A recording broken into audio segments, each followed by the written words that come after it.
In South Carolina, we are known for supporting the military. A recent study by Security.org ranks South Carolina 8th in the country for largest military presence. And continuing with our coverage of the military importance and that presence in our state, our Georgia Reed Godfrey has a look at some of the contributions the bases in South Carolina make.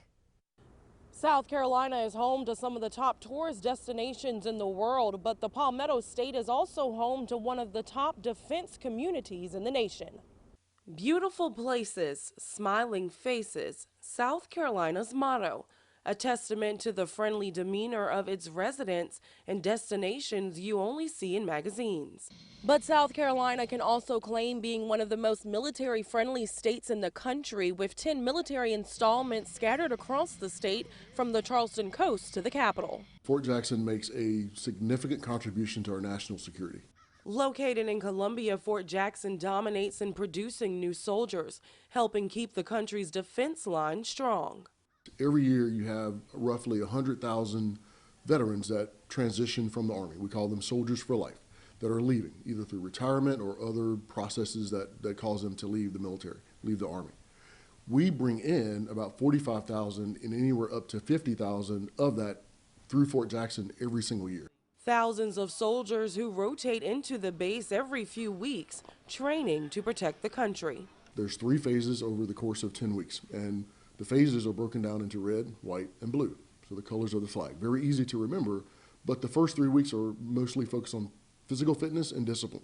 The training base also has its specialties, providing training for agencies like the FBI and even recruitment for the Navy. Every sailor that deploys anywhere across the globe comes through Fort Jackson, and we also have what I call a lot of firsts that are here. So 3- and 4-letter agencies, when you think about CIA, FBI, DEA, those type agencies, they train here as well. We have the only facility that trains all of their polygraphers. About 20 miles down the road in Eastover at McEntire Joint National Guard Base, soldiers and airmen serve in the name of heroes. The base itself is named McEntire. It's named after Brigadier General Barney B. McEntire, who sacrificed himself in an aircraft in Pennsylvania. The engine went out, and so he made the decision, instead of ejecting and letting it crash into a populated area in Harrisburg, he crashed it into the Susquehanna River and killed himself. The base houses the Air National Guard and the United States Air Force, a specialty combination. We have the latest F-16 in the Air Force's inventory, the Block 52.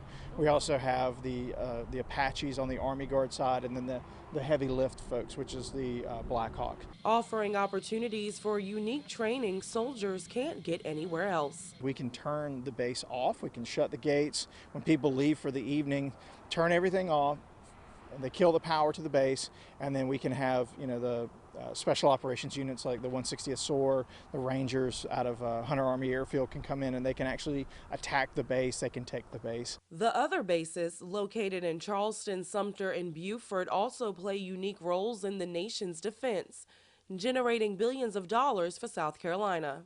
The military in South Carolina is a $25.3 billion industry. It's huge. It's I don't know whether we're number 1 or number 2 with tourism or us or whatever, but it's huge. It's big.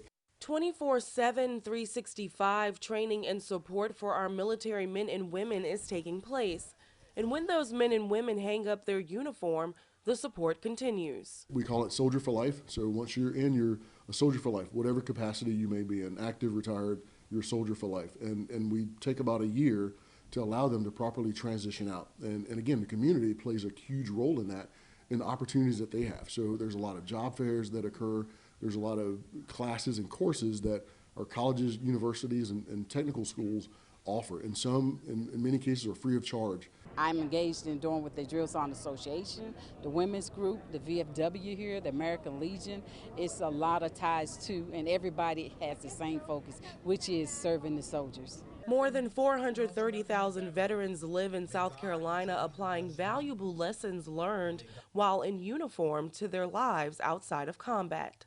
I'm very resilient, and everybody I know that have been in the military is being resilient. That is just being able to overcome. We have the Air Force core values, and they're such a big deal for us. It's integrity first, service before self, and excellence in all we do. And I think I try to apply a lot of that. Just being a part of a team is something that has always driven me. And there's nothing better when you are a part of a team, because you're clearly saying it's not about you, And it's not about anything that you do. It's about what you do as part of that team. And here in the Palmetto State, that team is Team South Carolina. In Columbia, Georgia Reed Godfrey, 7 News.